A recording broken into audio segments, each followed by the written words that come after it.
Faire un tour au Festival de Cannes. Vous voyez un extrait d'un film, pas qui est présenté présentement au festival, mais le précédent film du réalisateur dont on va vous parler.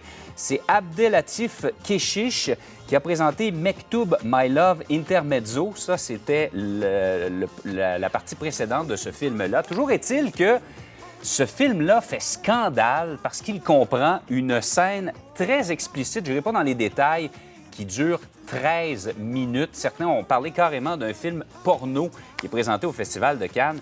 J'ai hâte de voir ce qu'en pense notre collègue Maxime Demers, envoyé spécial du Journal de Montréal. Bonjour, Maxime. Bonjour. Alors, vous l'avez vu, le film en question. Est-ce que effectivement c'est si scandaleux? Bien, c'est pas tant la scène en question de 13 minutes de sexe assez cru, là, qui a scandalisé les gens, je pense.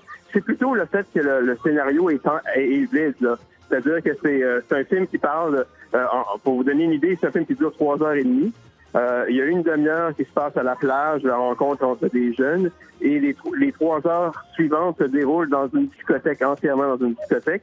Et c'est des jeunes qui dansent, qui se brassent un peu les fesses, qui se collent, qui boivent. Et à un moment donné, il y en a 2 qui s'en vont aux toilettes et qui font qui a eu un acte sexuel. Ça dure à peu près 15 minutes, je pense.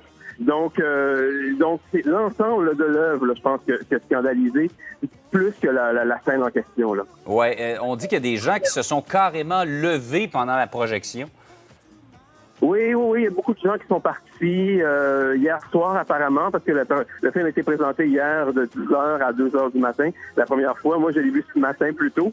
J'ai pas vu beaucoup de gens qui se sont levés ce matin, parce que, bon, j'imagine qu'hier, il était tard et les gens voulaient aller se coucher.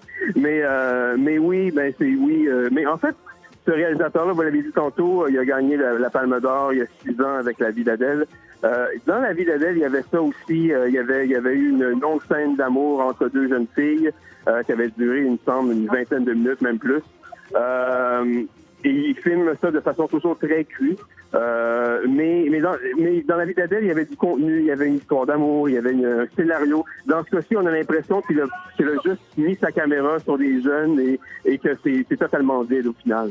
Oui, dans ce cas-ci, donc on ne parle pas d'espoir de Palme d'Or de toute évidence, mais à l'époque du mois aussi, montrer de très longues séquences de sexe carrément, s'attarder sur le corps des acteurs et tout ça, c'est pas très politiquement correct. Non, effectivement. Puis il y a quelque chose aussi là-dedans. Il y a un petit côté aussi, les femmes sont un petit peu objets. J'ai l'impression, ça donne un peu l'allure d'un vieux, il n'est pas vieux là, mais d'un monsieur un peu mononcle qui filme des jeunes filles. D'ailleurs, le cinéaste en question, dit-on, est l'objet d'une plainte pour agression sexuelle déposée, semble-t-il. Oui. Au cours des derniers mois par une femme de 29 ans. Alors, comme quoi on voit de tout. Et à l'époque de La vie d'Adèle, il y a 2 des actrices qui avaient raconté, après avoir gagné la Palme d'Or, plusieurs mois après, qui avaient raconté que ça avait été extrêmement pénible de travailler avec lui parce qu'il est dénué de tout le temps. Et donc, oui, c'est pas sa première histoire du genre. Sa première controverse. Comme quoi, effectivement, on voit de tout au Festival de Cannes. Maxime, merci beaucoup d'avoir été avec nous. Merci, bye-bye. Bonne journée.